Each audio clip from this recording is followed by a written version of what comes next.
한국 사회의 가장 큰 아픔 중에 하나는 자살률의 급증에 있습니다. 최근 유명 연예인의 자살과 그리고 지난주 유명 정치인의 자살로 연일 뉴스로 세상이 시끄러웠습니다. 그러나 겉으로 드러나지 않은 더 많은 사람들이 세상을 지금 떠나고 있습니다. 부끄럽게도 우리나라는 이 분야에서 압도적 세계 1위 국가입니다. 작년 2024년에 약 1만 5천 명 가까이 스스로 목숨을 끊었습니다. 한 해에 소도시 하나씩 날아가고 있는 중입니다. 그런데 자살을 시도한 사람은 이보다 30배가 넘는 약 50만 명 정도에 이르고 있다고 합니다. 우리나라가 세계 경제 대국 10위 안에 든다고 하잖아요. 이렇게 잘 사는 나라에서 왜 이렇게 많은 사람들이 극단적 선택을 하고 있는 것일까요? 20대를 보니까 취업의 어려움, 그 결과로 상대적 박탈감, 그 결과로 우울증을 앓게 되는데 그것이 원인이라고 합니다. 30대, 40대, 50대는 스트레스가 이런 원인이 되고요. 노인의 경우는 경제적 이유로 누군가의 짐이 되고 있다는 생각, 이것이 우울증으로 연결돼서 극단적 선택을 한다고 합니다. 공통점은 우울증입니다. 이런 우울증은 살아야 될 이유를 다 빼앗아 갑니다. 누군가 여러분을 찾아와서 내가 살아야 될 이유가 있을까요? 이렇게 묻는다면 여러분은 뭐라고 답변을 하시겠습니까? 죽으면 지옥 가.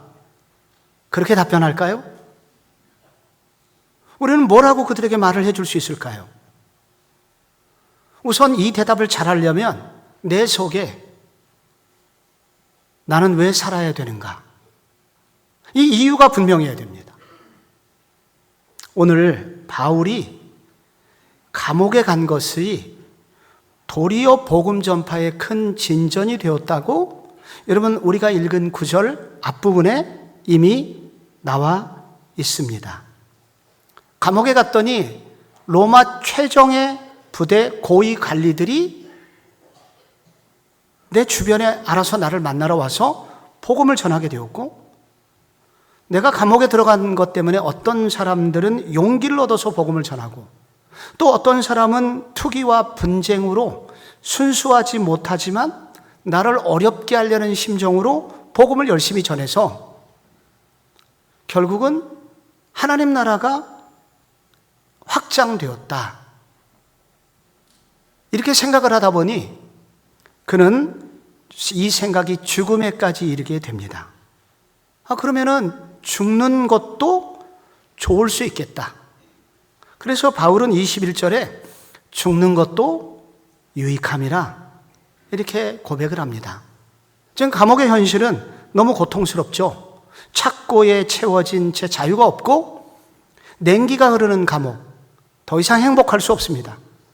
그런데 나에게 천국이 예비되어 있지 않은가? 죽는 것도 좋겠다. 그래서 23절에 그렇게 말하는 겁니다. 그리스도와 함께 있는 것이 훨씬 더 좋은 일이라. 여기 그리스도는 천국에 계신 그리스도와 함께 있는 것이 훨씬 좋은 일이라. 그렇게 생각에 이르게 된 것입니다. 그런데 이 구절의 끝부분에 이렇게 나와 있어요. 더 좋은 일이라 그렇게 하고 싶으나 여기 그러나가 나옵니다. 그러나 살아야 할 이유, 살아야 할 더 강력한 이유가 여기 있다. 그래서 우리는 살아야 한다 라고 바울이 말합니다. 어느 목사님이 암에 걸렸어요. 살려달라고 간절히 기도하고 계십니다. 아니, 목사님 평소에 천국이 그렇게 좋다고 설교하시더니 아니 막상 아프니까 살려달라고 기도하시네?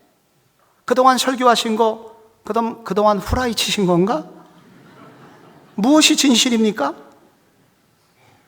바울과 똑같습니다. 천국이 좋은 곳이지만 그러나 이 땅에 살아야 될 더 강력한 이유가 있기 때문에 우리는 살려달라고 기도하는 것입니다. 그 살아야 할 이유, 그건 도대체 뭘까요? 그것은 무엇보다 나를 존귀하게 보시고 그리고 나에게 지금도 말을 걸어오시는 살아계신 하나님이 나에게 삶의 이유를 주고 계시기 때문입니다. 오늘 우리가 읽은 19절을 한번 같이 읽어볼게요. 시작. 이것이 너희의 간구와 예수 그리스도의 성령의 도우심으로 나를 구원에 이르게 할 줄 아는 고로. 아멘. 여러분, 구원 받으셨습니까? 그럼 받았다고 그러시죠. 구원이 뭡니까? 그러면은 많은 분들이 예수 믿고 천국 가는 거예요. 이렇게 말씀하십니다. 맞는 말입니다. 근데 성경에서 더 많은 용례로 성경이 관심을 가지고 있는 이 구원은 뭐냐면 예수를 믿었고 천국에 가는 그 사이, 천국에 도착하기 직전에 그 사이의 기간도 구원이라고 말한다는 겁니다. 이것을 강조해요.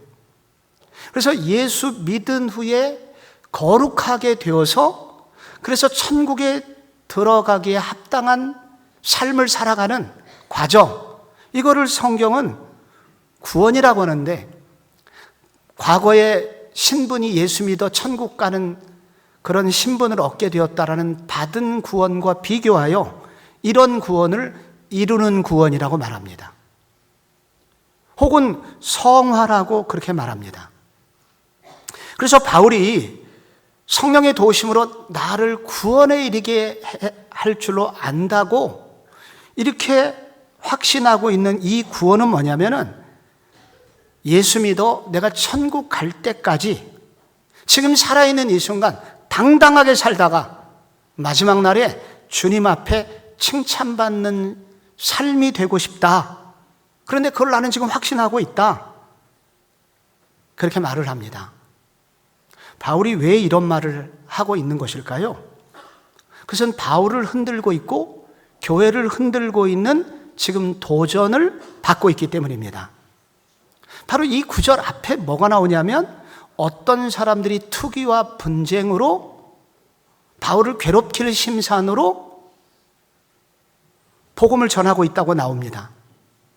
이 바울의 대적자들의 정체는 도대체 누구일까요?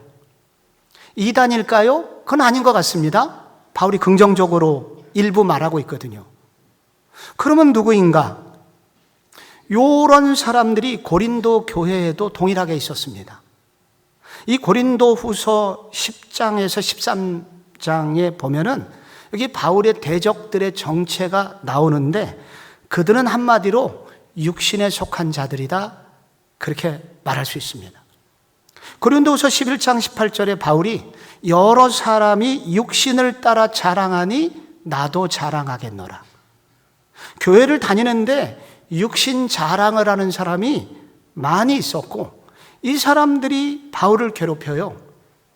신학자 D.A. 칼슨이라는 사람은 이런 사람들을 일컬어 교회 안의 승리주의자들이라고 부릅니다. 교회 안에 승리주의자들, 승리주의에 심취해 있는 자들이 있었다는 거예요. 예수 믿으면 반드시 잘 되고 건강하고 부자 되어야 한다. 세상적인 축복을 받아야 된다. 아니라면 그 사람은 가짜일 수 있다. 이렇게 믿고 있는 사람들이 승리주의 신앙인들입니다. 여러분 정말 그럴까요? 예수 믿으면 반드시 그렇게 잘 살아야 되고 못 살면 세상적으로 좀 건강이 안 좋으면 주님께 잘못 믿어서 그렇게 된 것일까요? 이런 승리주의 사고방식은 그리스 신화에 나오는 신들의 이야기입니다. 만약에 이런 식으로 보면은 십자가의 예수도 잘못된 분으로 평가되어야 됩니다. 성경의 하나님은 성도에게 이해할 수 없는 고난도 허용하시는 분입니다.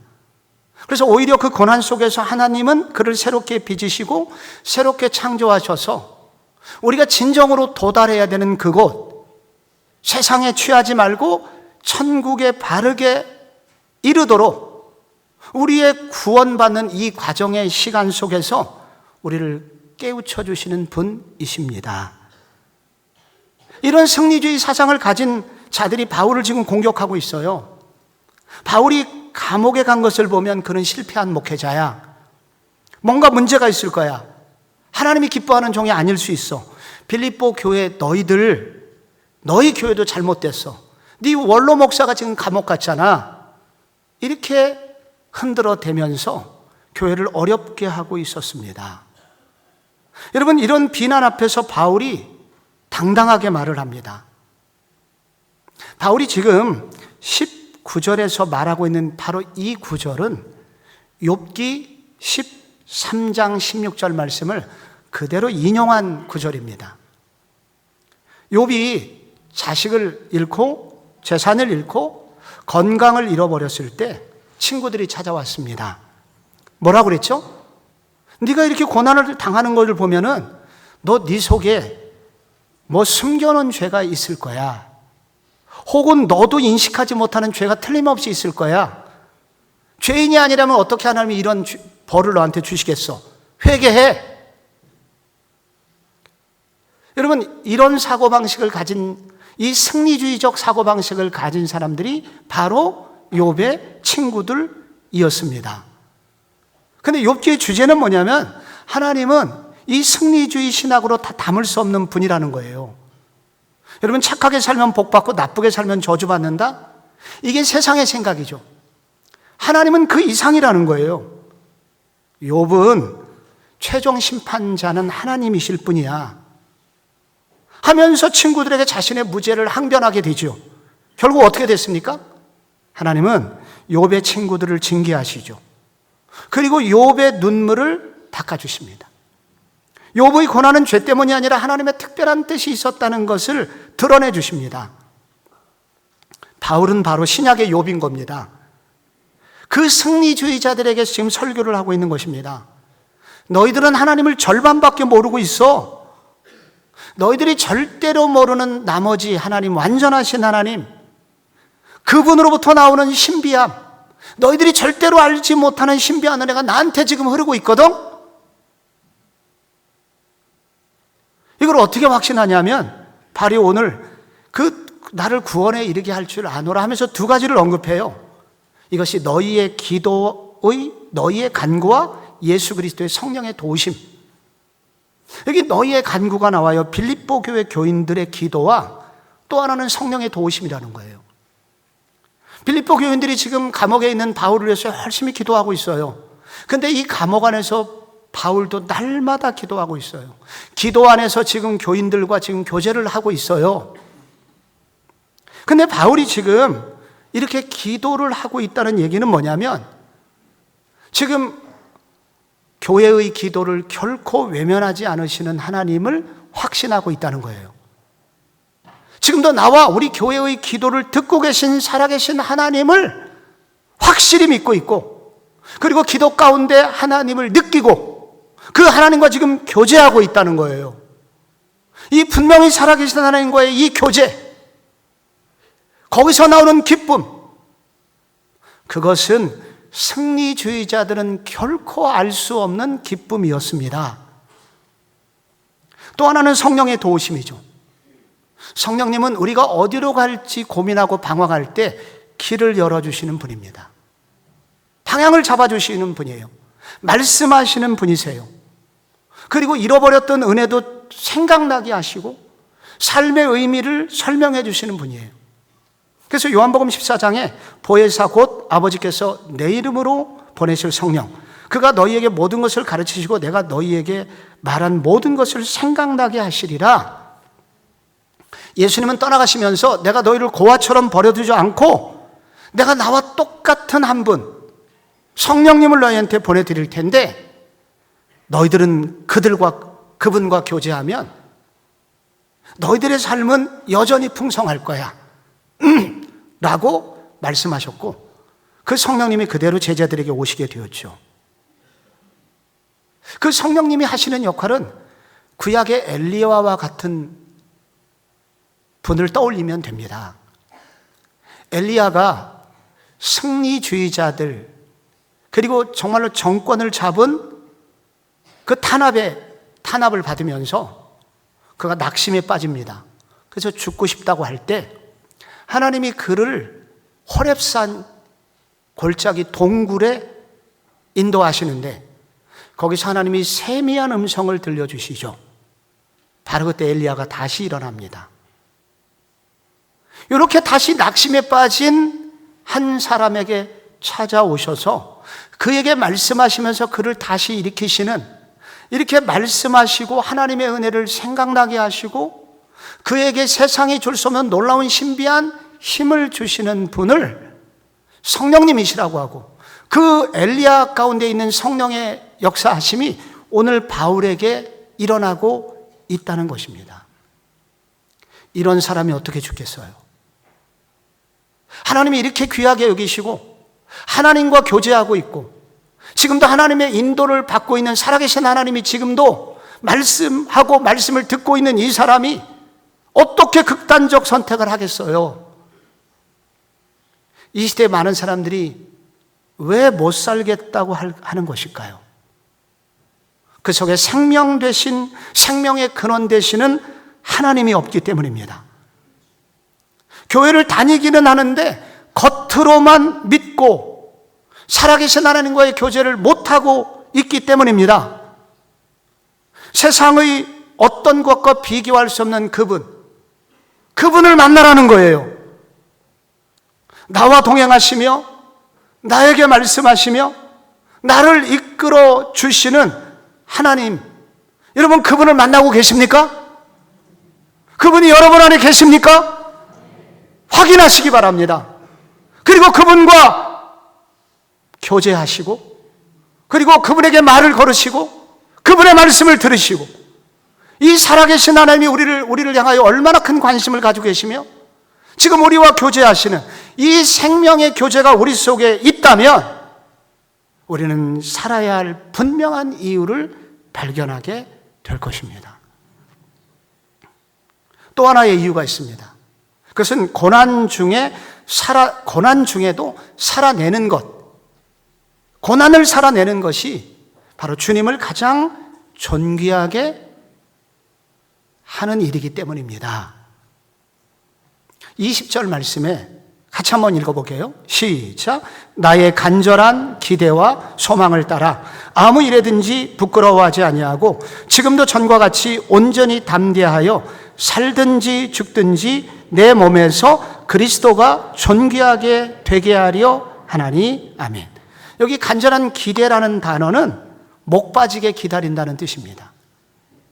바울이 지금 목 빠지게 기다리고 있는데 그건 뭐냐면 살든지 죽든지, 그건 어떤 형편에서든지 내 몸에서 나의 모든 환경을 통해서 마지막 그리스도가 존귀하게 되게 하는 것, 존귀하게 된다는 것은 하나님이 그리스도가 내 속에서 가장 위대하신 분임이 드러나고, 그리고 그분, 나 때문에 내 안에 계신 그리스도가 찬송을 받으시게 하는 것,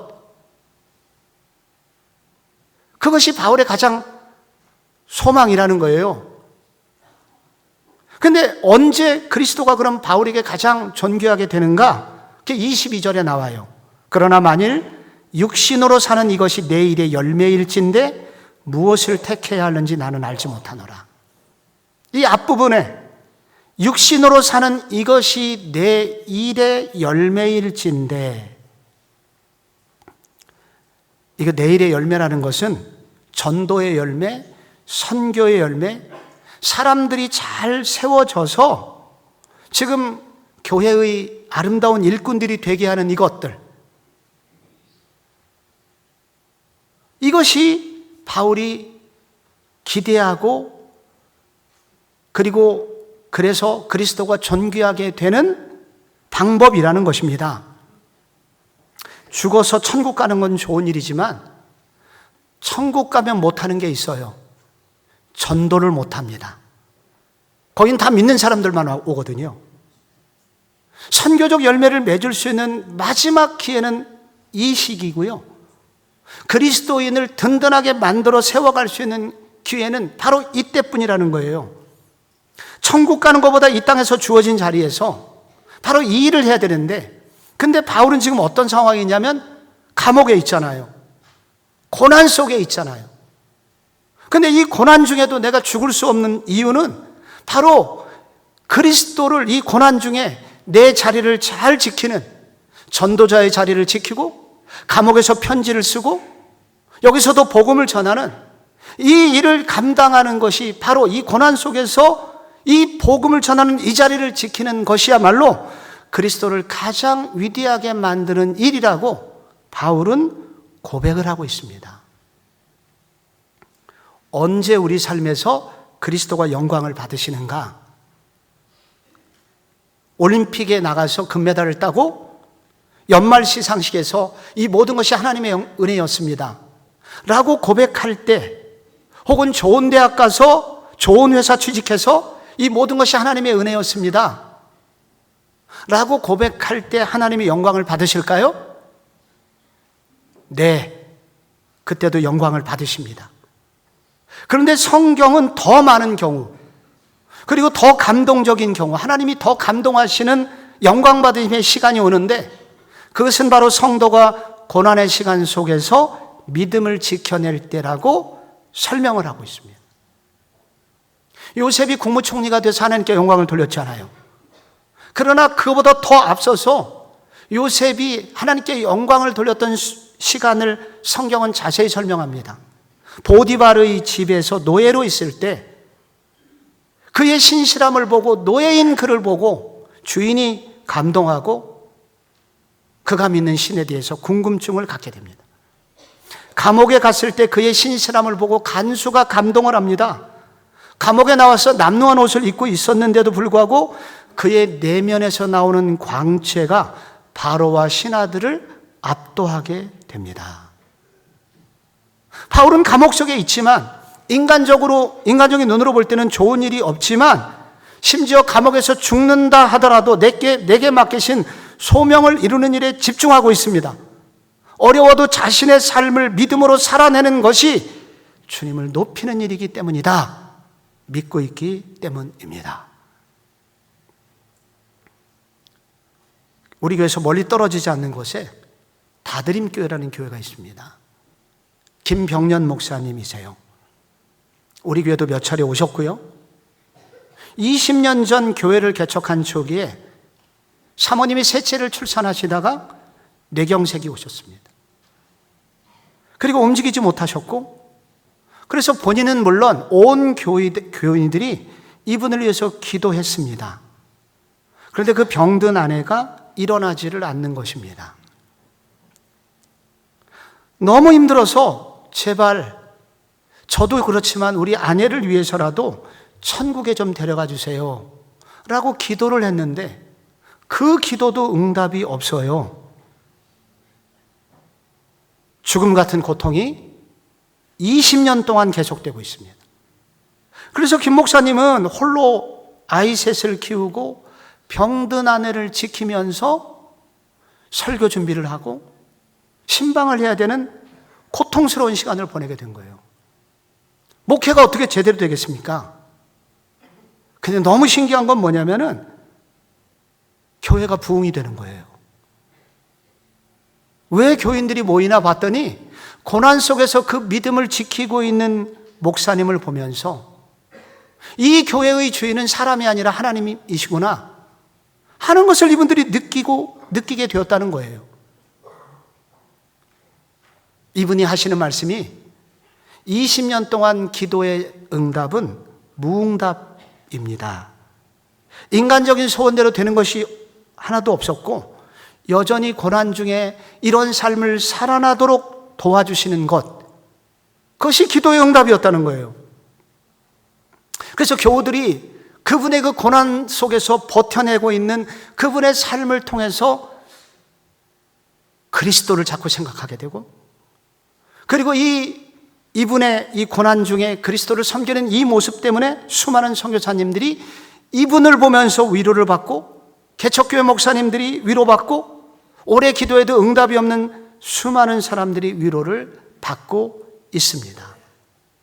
이 고난의 자리를 지켜내는 것, 이것이 그리스도를 가장 높이는 일이기에 어려워도 이 삶을 지켜내라는 거예요.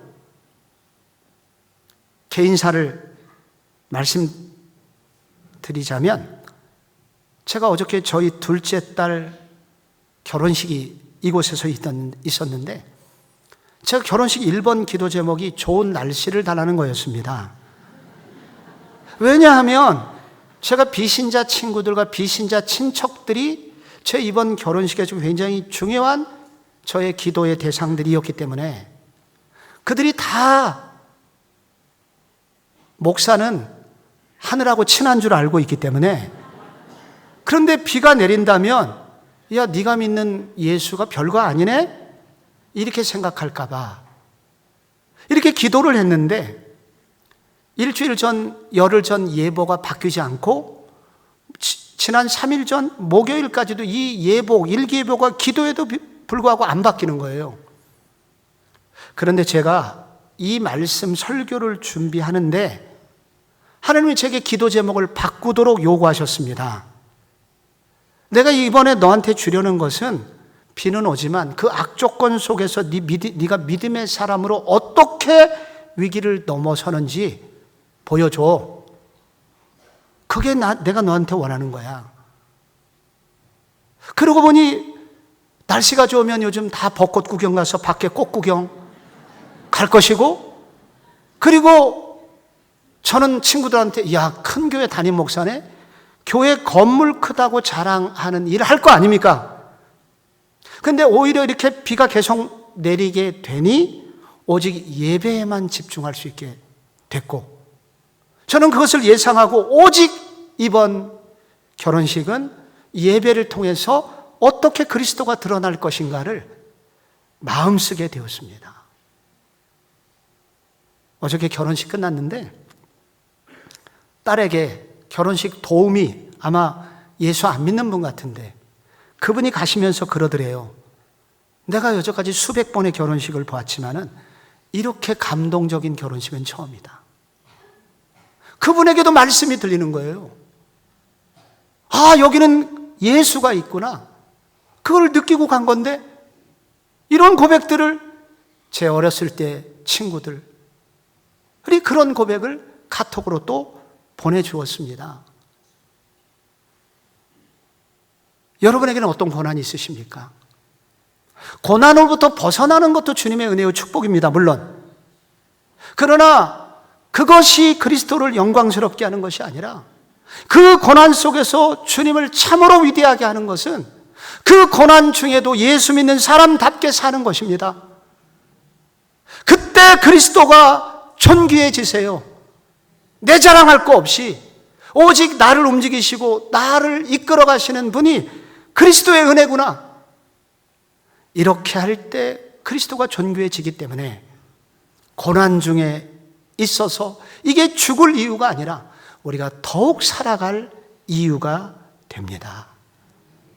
마지막으로 공동체의 유익을 생각해야 합니다. 23절에 보면 내가 그 둘 사이에 끼었으니 차라리 세상을 떠나서 그리스도와 함께 있는 것이 훨씬 더 좋은 일이라 그렇게 하고 싶으나. 동시에 너무 좋은 남자 두 사람이 청혼을 해왔습니다. 어쩌면 좋아요. 왼쪽에는 조인성이고 오른쪽은 소지섭. 이 두 사람이 갑자기 다 죽고 못 산다 그러는데 여러분 누구를 선택해야 될까요? 너무 고민이 됩니다. 이게 둘 사이에 끼어 있다는 거예요. 둘 다 좋아요. 그러나 바울은 24절을 선택하십니다. 내가 육신으로 사는 것이 너희를 위하여 더 유익하리라. 교회 때문에 자기는 살 것을 결심합니다. 바울이 살아야 될 이유는 내가 사라지게 되면 교인들과의 관계에서 교회가 피해를 보게 된다는 거예요. 그래서 살아야 되는데 그가 살게 되면 무슨 일이 생기냐면 25절에 나와요. 내가 살 것과 너희 믿음의 진보와 기쁨을 위하여 너희 무리와 함께 거할 이것을 확실히 아노니 내가 다시 너희와 같이 있으므로 그리스도 예수 안에서 너희 자랑이 나로 말미암아 풍성하게 하려 함이라. 여기 너희 믿음의 진보와 기쁨이 나오죠. 바울이 살아야 될 이유는 뭐냐면 살아있어야 성경을 가르쳐 줄 수 있고 그때 그들이 하나님의 뜻을 알게 돼서 그들의 신앙이 진보하게 되고 그렇게 진보하게 되면 하늘로부터 오는 기쁨이 생기게 될 테니까 바울은 바로 교회를 위하여 삶을 선택한다는 겁니다. 또 하나 너희 자랑이 풍성하게 되려 한다. 나로 말미암아. 여기서 자랑은 그리스도를 자랑하는 겁니다. 빌립보 교인들도 지금 그리스도를 자랑하고 있는데 바울이 여기에 함께 이제 감옥에서 나와서 함께 동역하게 되면 전도의 열매를 맺게 될 것이고 그러면 그들은 더욱 자랑이 늘어나게 될 것입니다. 지금 바울은 공동체 유익 때문에 내가 살아서 죽어서 천국 가는 게 훨씬 몸은 편하지만 살아서 있어야 교회의 유익이 된다. 그래서 삶을 선택합니다. 지금 주후 60년경이거든요. 네로 황제의 치하입니다. 이제 얼마 있으면 핍박이 더욱 심해지게 될 것이고 믿는 자들이 사자밥이 될 것입니다. 그래서 죽는 것이 훨씬 편하죠. 그러나 견디기로 작정합니다.